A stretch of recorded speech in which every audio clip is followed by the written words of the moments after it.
Last week I was in Michigan and I had the chance to talk with Chris Feuell, who is the Ram brand CEO. Her. Yeah, so it was a great conversation. Unfortunately, I didn't video it. I was really busy wanting to drive the new Ram RHO, the one I'm buying for the channel.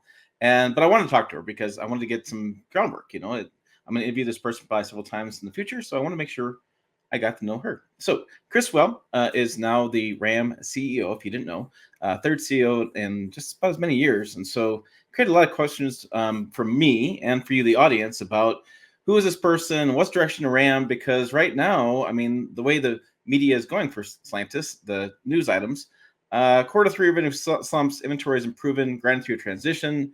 We have the Ram moving production down to Mexico. People are freaking out about this, thinking that all gas vehicles are going to Mexico. They're going to screw over the Sterling Heights assembly plant, and that's all gone. And then we have, a lineup that, well, frankly, is getting a little old in the tooth. So we went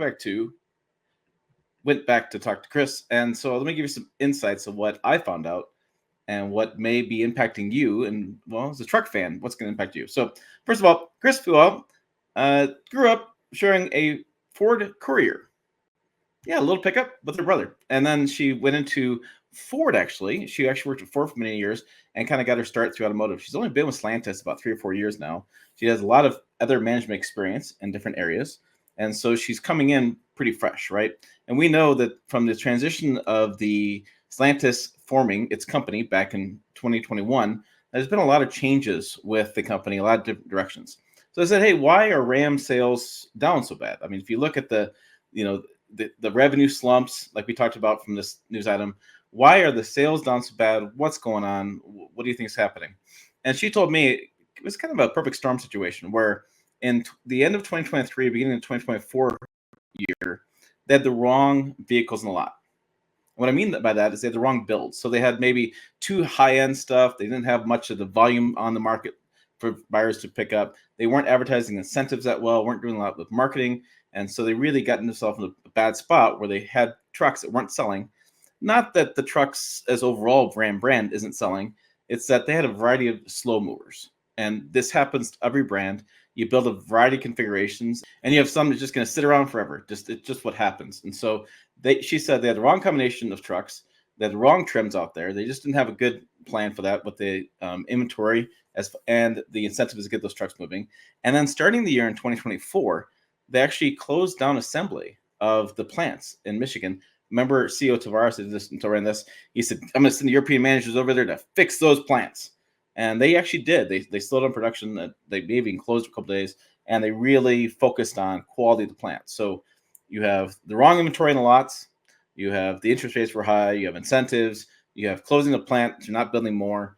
And so now they're back on track. Now they have good quality coming to the plants, and they're putting things on dealership lots we want to sell. She told me that the October numbers are trending to 30 to 40% higher than they did a year over year, just based on those moves. And now we have the 2025 models, which is the new one, finally getting full production in the Sterling Heights assembly plant.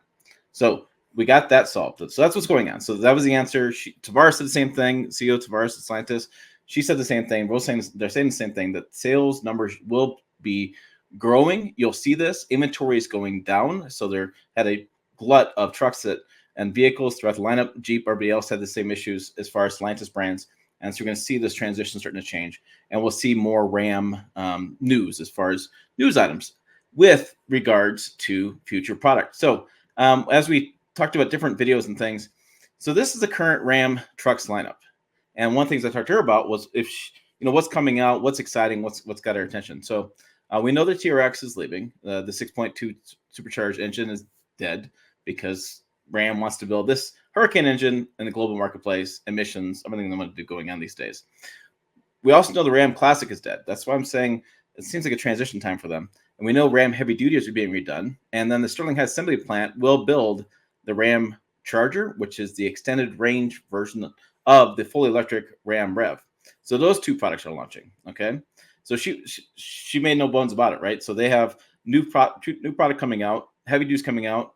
You have the Ram Charger and the Ram Rev, which will be shared in the assembly plant with Sterling Heights. So Sterling Heights, the Sterling Heights assembly plant shop is going to build the EVs along with the gas vehicles, which is what she said in the Reuters release. The that I picked up from is that those plants in Mexico, those production facilities, are just a relief valve. They're trying to just expand production of RAM overall because they are in different markets. She's just told me they had an event in Italy that talked about RAM. So they're expanding globally. They need more production, and you'll see that happening. I think next year you'll see more production. Does that mean every ICE vehicle is going to Mexico? She was very adamant. No, no. She's like, no, it's not. Like, stop with this stuff. And we talked about some of the, I call them shock jocks. She calls them clickbait. Same thing about Rams going under and Stellantis making all these bad moves and stuff. I mean, this is part of a bigger plan when they merged to expand production of certain brands and see what they can do globally. So she said those numbers are pretty small. You're only a couple thousand units here, a couple thousand units there. The bulk of the market is still North America. And for that market, yes, new heavy duties coming. The Ram Rev and the Ram Charger. Ram Charger should make news end of this year, first next year.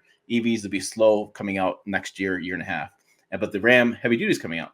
Another exciting product coming out that she was pretty happy about and smiling about was coming from this plant. This is the Belvedere Assembly Plant, and it's in Illinois. And if you don't know much about this plant, it built Jeep SUVs, and then it got closed. Just as a future plan, they closed it. But they have announced through the UAW agreement that was signed last fall that there will be a mid-sized truck being built in Belvedere. And she had a big smile on her face. So clearly they have an idea something looks like. And they have pushed back production by about a year. And so the UAW got kind of frustrated about that. I appreciate that. But there is a new mid-sized truck coming to Belvedere. And we will see that hopefully next year. Hopefully we start seeing spy photos and start hearing more whispers about it. But she said, look, mid-sized truck is one of the fastest growing segments in automotive. So we have to get in there. And she made the case. The CEO before her, Mike Koval, made the case. I mean, they're trying to get this mid-sized truck going. And we were talking about different things. Like Ram knows how to build a mid-sized truck. They have the Ram Rampage, which is down in Brazil. They have the Ram 700, the Ram 1200.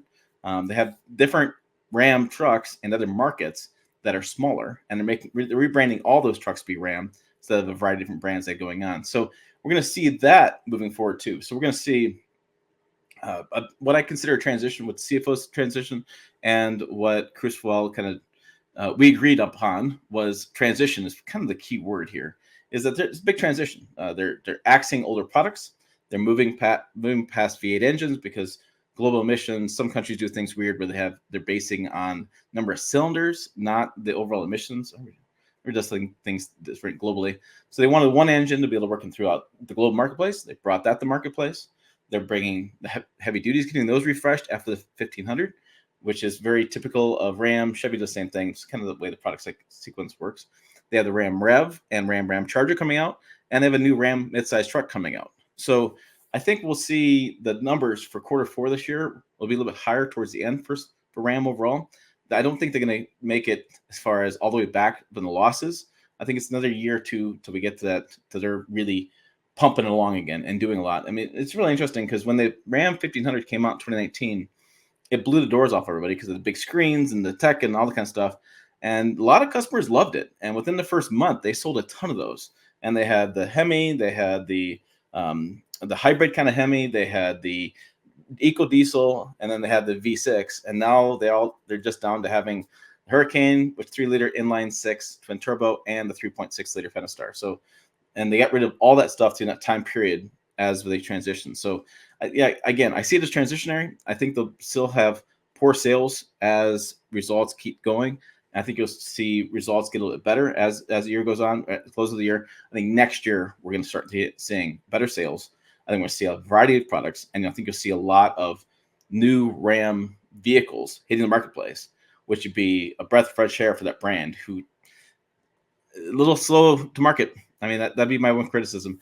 Midsize truck should have been here a couple of years ago. Heavy duty should be done a while ago. There's a new Cummins engine, which she had confirmed for the Ram heavy duty, and she, again, huge smile on her face in that one. So I can't wait to get behind the wheel of that. But that was kind of our conversation.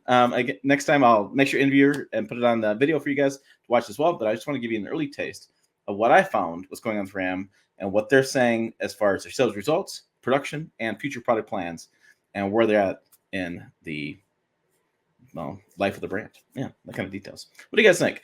Is she full of it? Is Tavares still need to be fired according to the UAW? Are you excited about new future Ram plans? Are you just like, this is going to be a disaster? I've kind of heard everything on these Ram videos so far. Some stuff I'm just like, what? Yeah, yeah. But it comes down below. I'm curious to read those. Make sure to check out other videos on this channel as well. Up over here. Website down below as well. Pickuptrucktalk.com. As always, thanks for watching. I will see you down the road.